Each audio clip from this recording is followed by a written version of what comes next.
Hello friends, welcome to let start. आज मैं आप लोगों के साथ सीटेट एग्जाम के प्रीवियस ईयर क्वेश्चन पेपर में पूछे गए ईवीएस के कुछ इंपॉर्टेंट क्वेश्चन डिस्कस करेंगे। मृतजीवी जीव निम्नलिखित में से किस पर निर्भर करते हैं? पौधों पर, पशुओं पर, मृत एवं अपघटित पदार्थों पर, अकार्बनिक पदार्थों पर। तो जो मृतजीवी जीव होते हैं वो मृत एवं अपघटित पदार्थों पर निर्भर करते हैं। तो ऑप्शन नंबर सी इसका राइट आंसर हो जाएगा। शेर, पक्षी, सांप एवं वृक्ष हैं जैविक कारक। एक ही खाद्य श्रृंखला जैविक एवं अजैविक कारक दोनों उपयुक्त में से कोई नहीं। तो जो जैविक कारक होते हैं उसके अंतर्गत सजीव प्राणी और वस्तुएं आती हैं, और जो अजैविक कारक होते हैं उसके अंतर्गत निर्जीव प्राणी और वस्तुएं आती हैं। तो जो शेर, पक्षी, सांप एवं वृक्ष है ये सभी सजीव प्राणी है, यानी कि ये जैविक कारक है। तो ऑप्शन नंबर ए इसका राइट आंसर हो जाएगा। वे जीव जो अपने आहार तथा जीवन निर्वाह के लिए दूसरे जीवित जीवों पर निर्भर रहते हैं कहलाते हैं परजीवी, मृतजीवी, सर्वाहारी, मांसाहारी। तो जो जीव अपने आहार तथा जीवन निर्वाह के लिए दूसरे जीवित जीवों पर निर्भर रहते हैं उन्हें हम परजीवी कहते हैं। तो ऑप्शन नंबर ए इसका राइट आंसर हो जाएगा। फॉर एग्जाम्पल जैसे कि जो जू होते हैं और जो जोक्स हैं और मक्खियाँ जो होती हैं वो सारी परजीवी के अंतर्गत आती हैं। तो ऑप्शन नंबर ए इसका राइट आंसर हो जाएगा। वन के पेड़ों की छाल पर उगे मिलते हैं जीवाणु, लाइकेन, कवक, मांस। तो जो वन के पेड़ों की छाल पर उगते हैं उसे हम लाइकेन बोलते हैं। तो ऑप्शन नंबर बी इसकी राइट आंसर हो जाएगा। प्रकाश संश्लेषण की क्रिया के दौरान निम्नलिखित में से कौन सी गैस उत्सर्जित होती है? Oxygen, carbon dioxide, nitrogen, chlorine. तो प्रकाश संश्लेषण की क्रिया के दौरान ऑक्सीजन गैस उत्सर्जित होती है। तो ऑप्शन नंबर ए इसका राइट आंसर हो जाएगा। प्रकाश संश्लेषण के लिए आवश्यक है O2, CO2, N2 उपयुक्त सभी। तो जो प्रकाश संश्लेषण की क्रिया है उसके लिए कार्बन डाइऑक्साइड आवश्यक है, यानी कि CO2। तो ऑप्शन नंबर बी इसका राइट आंसर हो जाएगा। पर्णहरिम में कौन सा रासायनिक तत्व उपलब्ध रहता है? Calcium, fluorine, magnesium, sulphur. तो जो पर्णहरिम होता है उसमें मैग्नीशियम उपलब्ध रहता है। तो ऑप्शन नंबर सी इसका राइट आंसर हो जाएगा। वह प्रक्रिया जिसके द्वारा पौधे अपना भोजन बनाते हैं कहलाती है कार्बोहाइड्रोलाइसिस, मेटाबॉलिक सिंथेसिस, प्रकाश संश्लेषण। उपयुक्त सभी। तो जिसके द्वारा पौधे अपना भोजन बनाते हैं वह प्रक्रिया प्रकाश संश्लेषण की प्रक्रिया होती है। तो ऑप्शन नंबर सी इसका राइट आंसर हो जाएगा। प्रकाश संश्लेषण की क्रिया के दौरान निम्नलिखित में से किस गैस का अवशोषण होता है? N2, CO2, O2, जल, वाष्प। तो जो प्रकाश संश्लेषण की क्रिया होती है उसके अंतर्गत कार्बन डाइऑक्साइड गैस का अवशोषण होता है। तो ऑप्शन नंबर बी इसका राइट आंसर हो जाएगा, यानी कि CO2।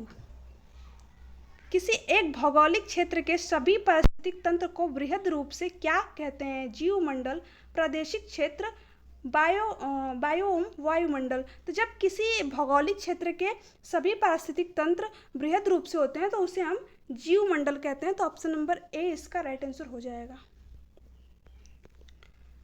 लोटिक पारिस्थितिक तंत्र का निम्नलिखित में से कौन सा उदाहरण नहीं है? पौंड, एस्चुअरी, धारा, लैगून। तो जो पौंड होता है वो लोटिक पारिस्थितिक तंत्र का उदाहरण नहीं है। तो ऑप्शन नंबर ए इसका राइट आंसर हो जाएगा। निम्नलिखित में से कौन सा एक दिशा में प्रभावित होने वाला पारिस्थितिक तंत्र है? प्रकाश, ऊर्जा, जल और जैव भार। तो जो हमारी ऊर्जा होती है वो एक दिशा में प्रभावित होने वाला पारिस्थितिक तंत्र है।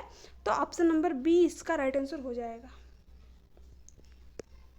एक कृत्रिम पारिस्थितिक तंत्र निरूपित किया जाता है मत्स्य पालन टंकी द्वारा, कृषि भूमि द्वारा, चिड़ियाघर द्वारा, जल जीवशाला द्वारा। तो जो एक कृत्रिम पारिस्थितिक तंत्र होता है वो कृषि भूमि द्वारा निरूपित किया जाता है। तो ऑप्शन नंबर बी इसका राइट आंसर हो जाएगा।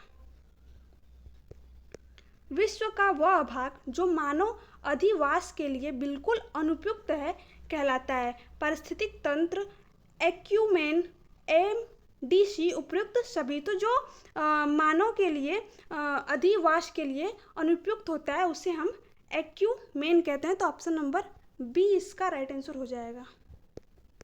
घास भूमि किस पारिस्थितिक तंत्र में शामिल किया जाता है? समुद्री, स्वच्छ जल, स्थलीय, कृत्रिम। तो जो घास भूमि होती है वो कृत्रिम पारिस्थितिक तंत्र में शामिल की गई है। तो ऑप्शन नंबर डी इसका राइट आंसर हो जाएगा। समुद्री परितंत्र के किस वर्ग में जैव निम्नीकरण का कार्य सर्वाधिक होता है? जूप्लैंक्टन, फाइटोप्लैंक्टन, मछली, समुद्री पक्षी। तो जो समुद्री परितंत्र होता है वो प्लैंक्टन के जैव निम्नीकरण में सर्वाधिक कार्य में आता है। तो ऑप्शन नंबर बी इसका राइट आंसर हो जाएगा। हैदराबाद में स्थित हुसैन सागर झील किस जीव की वृद्धि से नष्ट हुई? लेमना, हाइड्रिला, मगरमच्छ, जलकुंभी। तो जो हैदराबाद में स्थित हुसैन सागर झील थी वो जो है जलकुंभी के द्वारा नष्ट हुई थी उसकी वृद्धि के कारण। तो ऑप्शन नंबर डी इसका राइट आंसर हो जाएगा।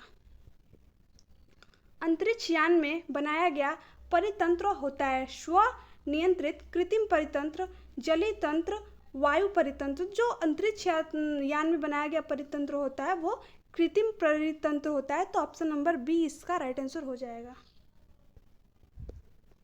निम्नलिखित में से कौन सा परितंत्र प्राकृतिक है? गेहूं का खेत, आम के बाग, घास का स्थल, एक्वेरियम। तो जो घास का स्थल होता है वो एक कृत्रिम प्राकृतिक तंत्र होता है। तो ऑप्शन नंबर सी इसका राइट आंसर हो जाएगा।